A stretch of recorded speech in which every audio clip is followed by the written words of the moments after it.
to Mobile Legends!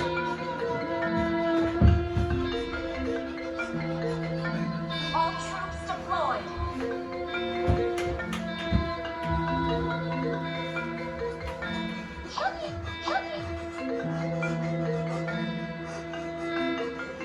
Ada handphone di kepala saya. First blood! Setiap malam, setiap kali saya membuka buku-buku itu dengan khusyuk membaca, tiba-tiba terdengar suaranya. Ini terjadi sejak ayah membuat peraturan baru di rumah ini, melarang bermain handphone di malam hari. Ayah atau ibu, mereka bergantian seperti tentara jaga malam, akan datang ke kamar ini setiap 1 jam sekali untuk memastikan bahwa saya masih membaca buku sebelum pukul 10 atau 11 malam. Ya, waktu saya untuk tidur. Waktu.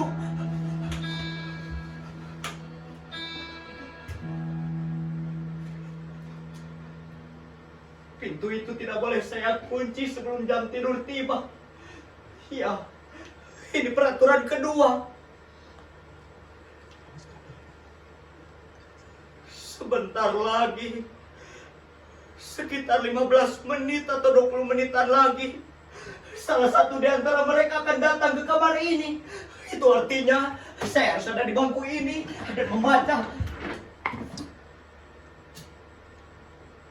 Tapi sebelum hal itu terjadi, izinkan saya berbagi cerita kepada seluruh hadirin, baik yang menyaksikan secara langsung, melihat nasib saya di kamar ini, maupun melalui Zoom.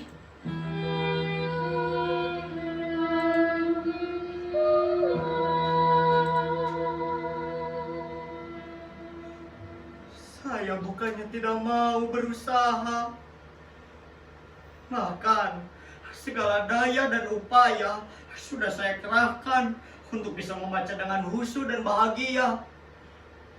Saya juga sudah memotivasi diri saya dengan berbagai nasihat yang saya ingat. Kata-kata mutiara, semboyan, pepatah, pantun, yel-yel penyemangat belajar, hingga kritik tajam para pakar mengenai bahayanya kecanduan handphone.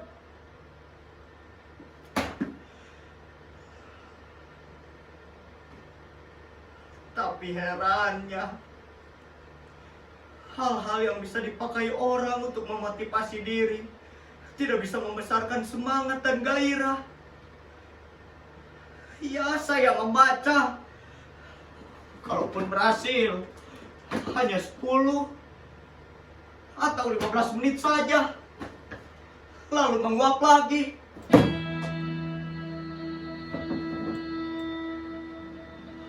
Apa? Saudara-saudara tidak percaya bahwa saya sedang menderita? Apa tidak terlihat beban derita dari wajah saya, dari sorot mata saya, dari suara getar saya, dari seluruh tubuh saya ini? Ini bukan acting seperti pertunjukan monolog anak-anak SMA itu. Ya, ini real. Nyata. Saya memang sedang menderita. Bahkan kalau penderitaan saya ini saya tuangkan ke dalam puisi, saya kira saudara-saudara tidak akan kuat membacanya tanpa menitikan air mata. Tak percaya? Saudara-saudara tidak percaya bahwa saya sedang dibuli sapi dan dikepung sadi? Baik. Sekarang saya bertanya, siapakah di antara seluruh hadirin di sini yang mau dan mampu berpisah dengan apa yang telah menjadi hadirin sekalian masing-masing tanpa merasakan teraniaya dan rasa hampa? Tidak ada yang mampu, kan? Begitu juga saya.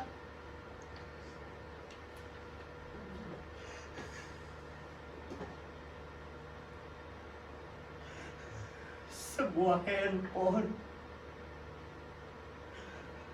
adalah sebagian terpenting bagi hidup kita.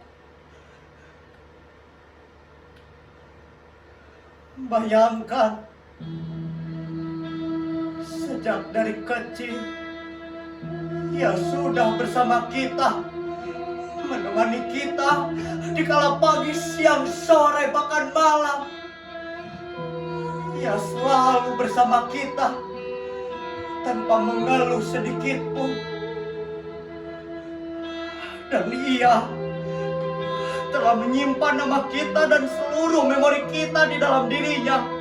Dan kita telah menjadikan password dan kunci pembuka dirinya di dalam benak kita. Dan kita bisa semakin dekat dan nyaman daripada dekat dengan sesama kita. Itulah mengapa berpisah dengan dirinya, meski cuma saban malam, seperti melewati bertahun-tahun kesepian.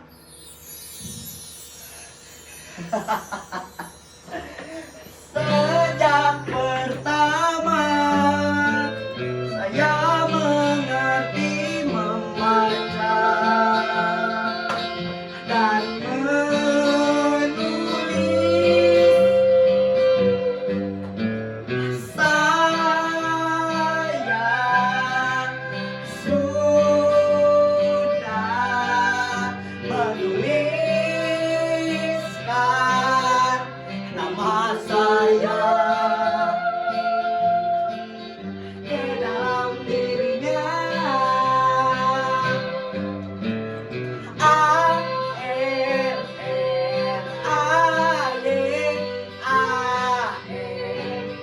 Alian.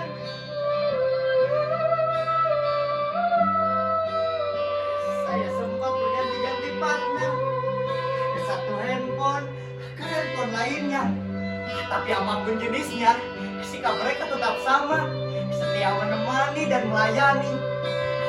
Coba bandingkan dengan pergantian pemimpin, bisa semakin baik atau mungkin bisa semakin anjlok mutunya. Maaf, saya nggak ngelantur. Maklumlah, orang yang sedang dikekang sepi dan rindu, suka kemana-mana pikirannya. Jadi, bagaimana sekarang? Sudah cukup jelas bahwa saya sedang menderita. Saya menderita bukan karena saya berpisah dengan dirinya saja, tapi saya dihadapkan pada dua keberadaan secara bersamaan. Di satu sisi saya tahu ayah dan ibu saya menginginkan saya mempunyai prestasi dan maju dalam studi. Tapi di sisi lain, kesadaran diri saya, jiwa saya, seluruh diri saya, bahkan sejak kecil saya sudah terbiasa dekat dengan handphone. Bahkan saya juga sudah terbiasa tidur. Dengan adanya dia di dada saya seperti ini, atau persis di sisi saya, tak mudah lagi bagi saya melewati hari, meski sesaat tanpa dia. Kadang kalau saya tak kuasa menanggung rindu padanya, saya ambil casingnya, saya dekatkan di dada saya seperti ini. Dan kadang saya juga teringat saat-saat dramatis kami, ketika ia menjadi lemah dan kritis. Saya dengan panik mencari tempat untuk menambah energinya.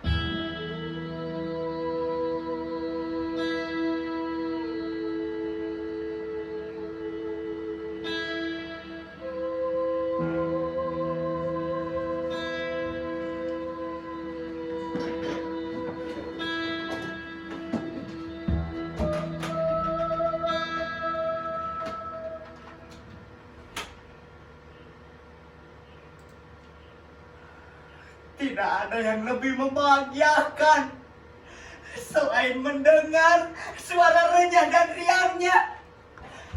Pertama, mengunjungi situs-situs atau menikmati menu-menu lezat yang ia tawarkannya.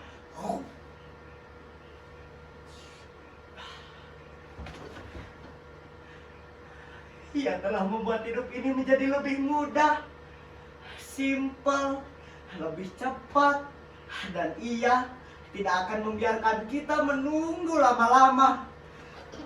Ia telah membahagiakan hidup ini, dan ia akan memberitahu kita apa saja dengan cepat dan ringkas tanpa perlu mengerahkan tenaga. Bahkan kini ia memiliki banyak sarana dan meminjam kesejahteraan kita dalam tempo sesingkat-singkatnya. Jadi, bagaimana saya bisa bersabar dan berlama-lama dengan buku-buku bisu itu untuk menata masa depan? Itu sangat menghabiskan waktu, tenaga, dan pikiran. Sementara kita hidup di masa bergantungan oleh kecepatan dan keringkasan. Siapa yang tidak cepat dan ringkas akan ditinggalkan, akan menjadi fosil, menjadi penghuni museum peradaban.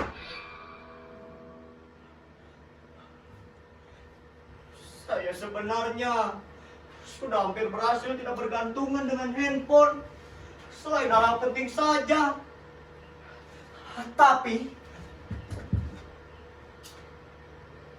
saat saya memergoki ayah dan ibu saya pada suatu malam yang sedang duduk asik dan begitu intim dengan handphonenya masing-masing, saya jadi merasa dihianati.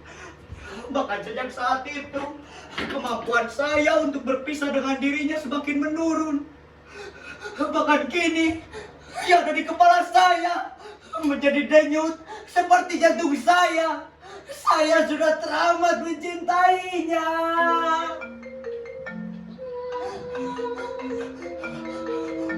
Welcome to Mobile Legends!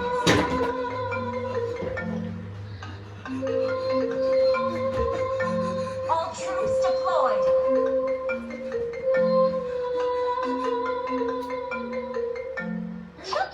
Jangan terlalu dalam. Jangan terlalu dalam mencintainya. Tahu kalian You have slain akan menderita seperti saya. Ada apa, Ryan? Tidak ada apa-apa ya. Ryan baik-baik saja, Ayah.